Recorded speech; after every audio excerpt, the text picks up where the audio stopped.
भारत माता शिव शक्ति अवतार। आज है 28/10/2024। रिवाइज डेट है 15/8/1965। प्यारे बच्चे, बाबा राय देते हैं, अगर तुम्हारे पास पैसे हैं तो रूहानी हॉस्पिटल खोलो। ऐसे भी बहुत है जिनके पास पैसे नहीं हैं, वो भी हॉस्पिटल कम यूनिवर्सिटी खोल सकते हैं। रूहानी कॉलेज व हॉस्पिटल खोलने में कुछ भी खर्चा नहीं है। गीत है रात के राही थक मत जाना। यह गीत जैसे कि बच्चों ने बनाया। गीत का अर्थ तो कोई भी जान न सके। बच्चे जानते हैं अब घोर अंधियारा पूरा होता है। धीरे धीरे अंधियारा होता गया। इस समय कहेंगे घोर अंधियारा।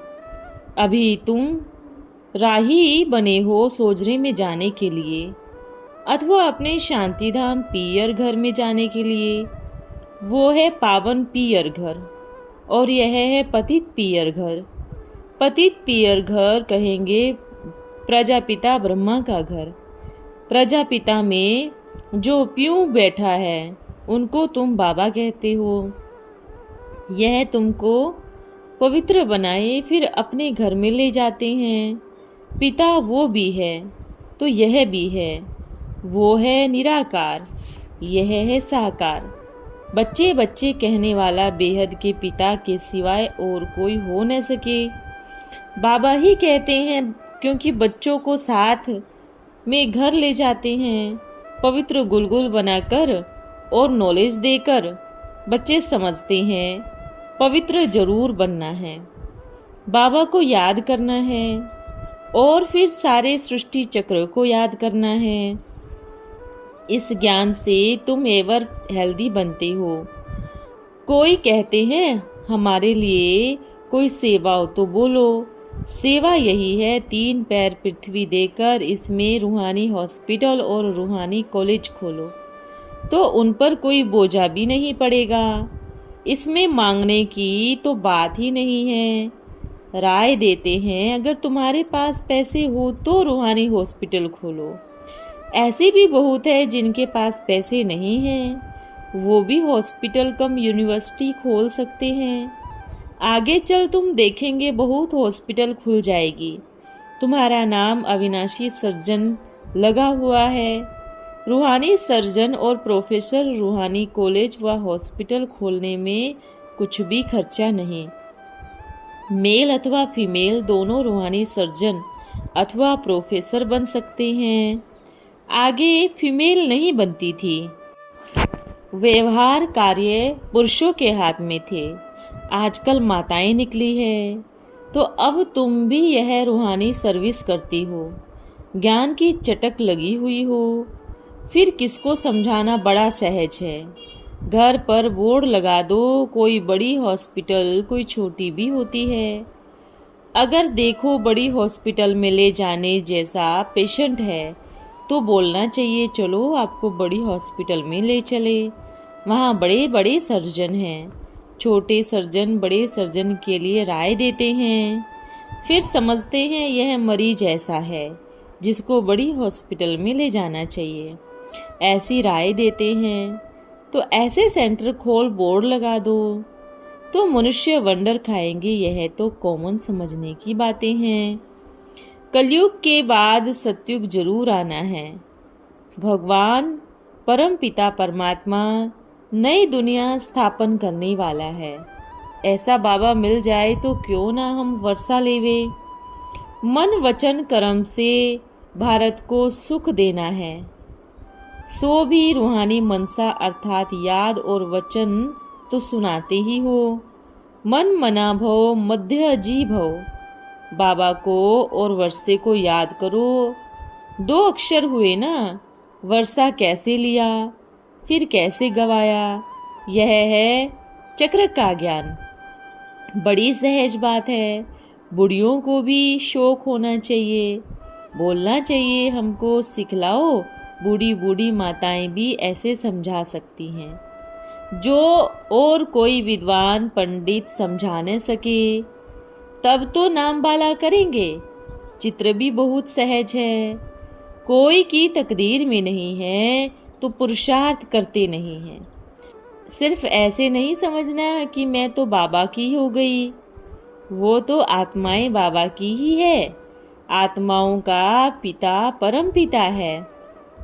यह तो सेकंड की बात है, परंतु उनसे वर्षा कैसे मिलता है, वो कब आते हैं, ये समझना है। आवेंगे भी संगम युग पर। समझाते हैं, तुमने सतयुग में इतने जन्म लिए, त्रेता में इतने जन्म लिए, 84 का चक्र पूरा किया, अब फिर से नई दुनिया की स्थापना होती है। सतयुग में दूसरे धर्म में नहीं जाते। कितना सहज है। दूसरे को समझाने से खुशी बहुत होगी, तंदुरुस्त हो जावेंगे, क्योंकि आशीर्वाद मिल जावेगी ना। बूढ़ियों के लिए तो बहुत सहज है। यह दुनिया की अनुभवी भी है। यह किसको बैठ समझावे तो कमाल कर दिखावे।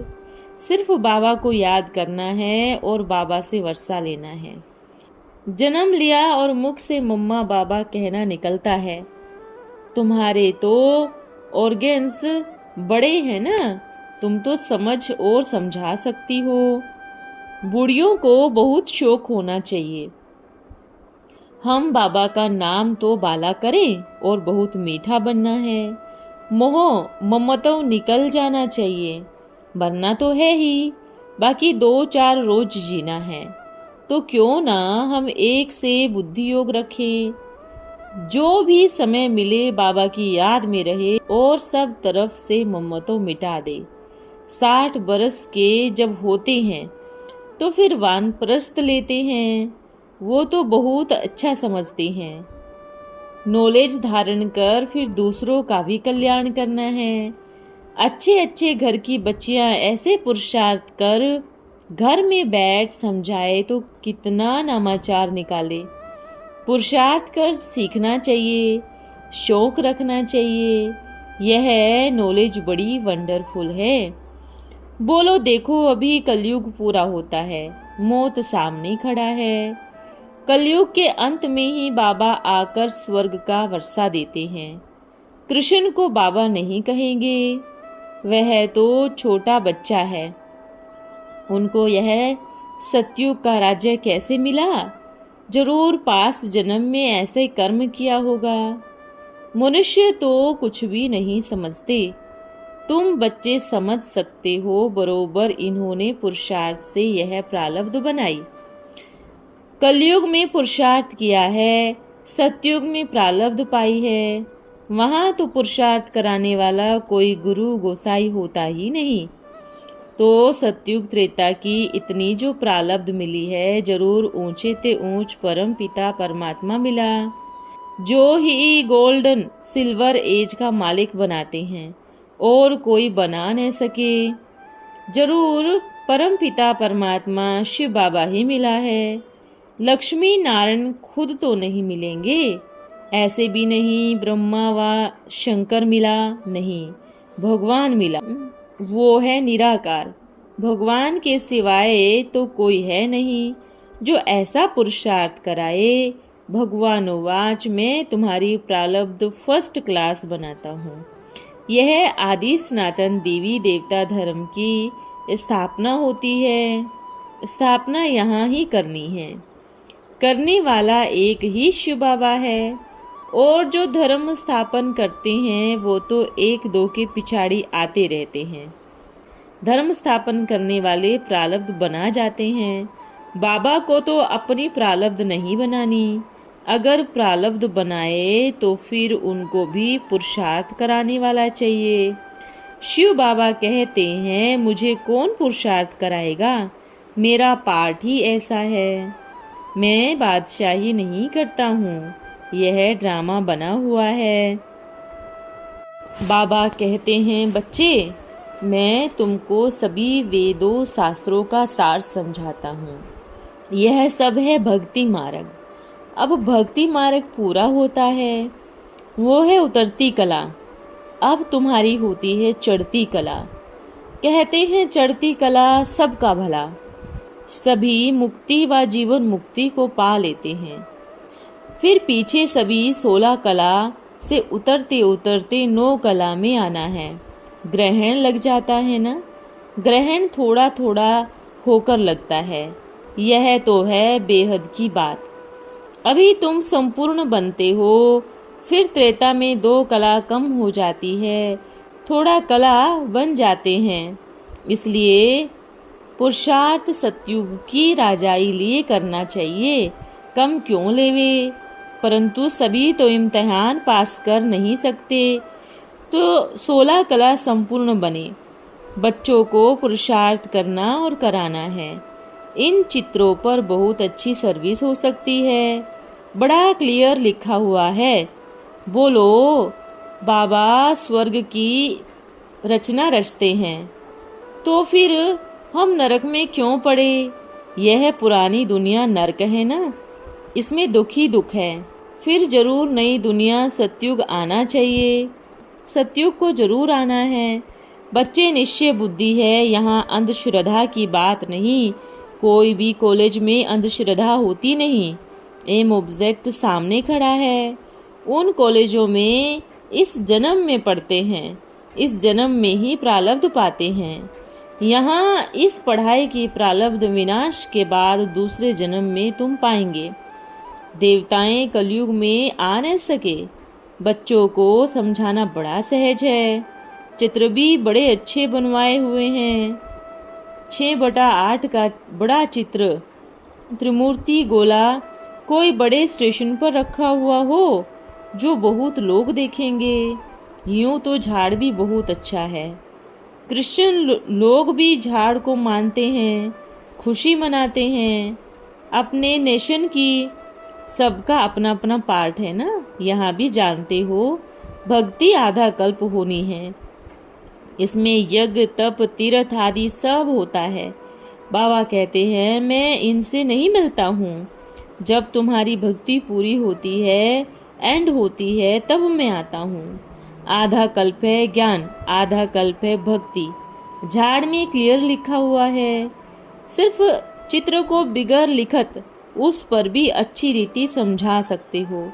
लिखत की दरकार है नहीं, चित्रों ऊपर ही अटेंशन देना है। अच्छा, ओम नमः शिवाय। दूसरी मुरली है 27/7/1965 की मुरली है। अभी तो तुम सन्मुख हो। बाप के साथ कितना सच्चा रहना चाहिए, तब तो सचखंड के मालिक बनेंगे। इसमें सच्चाई जरूर चाहिए, छिपाना नहीं चाहिए। बाबा साफ बात कह देते हैं, तुमने जन्म जन्मांतर पाप किए हैं। जानते हो माया का बनने के कारण तुम्हारी कलाएं गिरती आई है। अब तुम सच्चा सोना बनो। जो सच्चा रहेगा उसको सचखंड की राजाई मिलेगी। सच्चा साहब राजी होगा। बाप राजी होता है। यह बहुत अच्छी सर्विस करते हैं। यह बहुत अच्छा मददगार है। कितना मददगार है हमारा।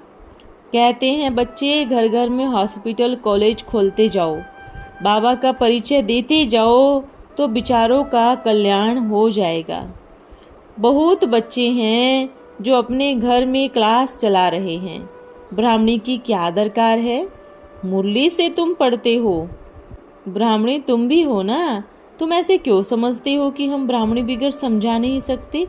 ऐसे थोड़ी ही है कि ब्राह्मणी चली जाती है तो प्राण निकल जाए। ब्राह्मणी पिछाड़ी इतना मरना नहीं चाहिए। 7 रोज भट्टी में रहने से पूरा अविनाशी सर्जन बन सकते हैं। बिल्कुल ही सहज है।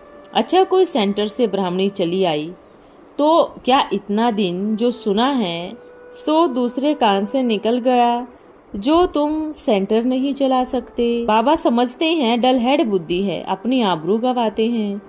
ऐसे बहुत हैं जो ब्राह्मणी से भी तीखे हो जाते हैं, आपस में क्लास चलाते हैं। छोटे छोटे गांव वाले भी कहते हैं हमको अच्छी ब्राह्मणी दो। इतना आएगी कहाँ से। एक सेंटर पर एक टीचर से 12 मास में 10-12 टीचर तैयार हो जाने चाहिए। क्या बुद्धि में नहीं बैठता जो अपने घर में सेंटर नहीं खोल सकते? बहुत निकलनी चाहिए।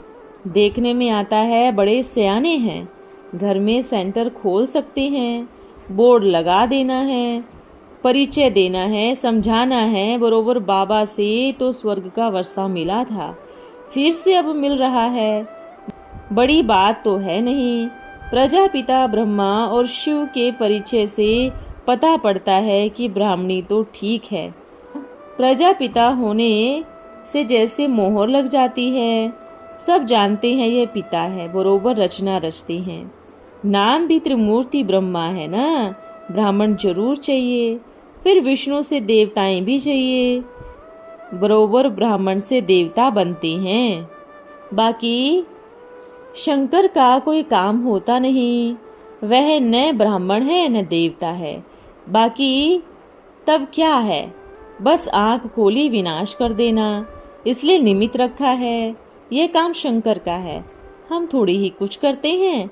ऐसे ना समझे कि बाप विनाश करते हैं, यह तो अच्छा ही है ना। शंकर द्वारा भी अच्छा काम कराते हैं, सबकी शरीर छुड़वाए शांति धाम में भेज देते हैं। विनाश के बाद है ही शांति धाम। नाटक बड़ा अच्छा बना हुआ है, यह बेहद का अनादि बना हुआ नाटक है। कब बनाया? यह अनादि है, चला ही आता है। बाबा कितना मीठा है, अपनी सराहना नहीं करते कि मैं कितना मीठा हूँ। बच्चे कहते हैं शिव बाबा कितना मीठा है, कितना प्यारा है। कैसे सहज रीति समझाए, सुख का वर्षा देते हैं। बुद्धि में धारणा बड़ी अच्छी चाहिए और स्थायी खुशी रहनी चाहिए। जब अविनाशी पद मिलता है तब अविनाशी खुशी भी रहनी चाहिए। इस समय में तो तुम बहुत सेवा कर रही हो, बाकी वह सब है जिस्मानी सेवा वाले, तुम ही रूहानी सेवा वाले हो। रूहानी सेवा एक ही बार होती है, गाया भी हुआ है, ज्ञान अंजन सतगुरु दिए। बरोबर अविनाशी सर्जन आते हैं तो भारत स्वर्ग हो जाता है। नई दुनिया की स्थापना करना यह तो बाबा का ही काम है। अच्छा, माता पिता तथा बाप दादा का मीठे मीठे सिकिलदे बच्चों प्रति याद प्यार, गुड मॉर्निंग, नमस्ते। हम बच्चों की प्यारे बाप दादा को याद प्यार, गुड मॉर्निंग और नमस्ते। वरदान है अव्यक्त स्थिति स्वरूप भव। 1 सेकंड में व्यक्त से अव्यक्त हो सकते हो। अव्यक्त स्थिति कितना समय रहती है? वर्तमान समय पढ़ाई की मुख्य सब्जेक्ट कौन सी चल रही है? मुख्य सब्जेक्ट यह पढ़ रहे हो कि ज़्यादा से ज़्यादा अव्यक्त स्थिति बने। इसके लिए एक अभ्यास मजबूत बनाना होगा। कौन सा? अपने मुख के मौखिक बुद्धि को जब चाहो तब चलाओ, जब चाहो तब न चलाओ, ऐसा अभ्यास। यह ड्रिल जानते हो ना? अगर इस बात का अभ्यास मजबूत होगा तो अपनी अव्यक्त स्थिति भी मजबूत बना सकेंगे। ओम नमः शिवाय।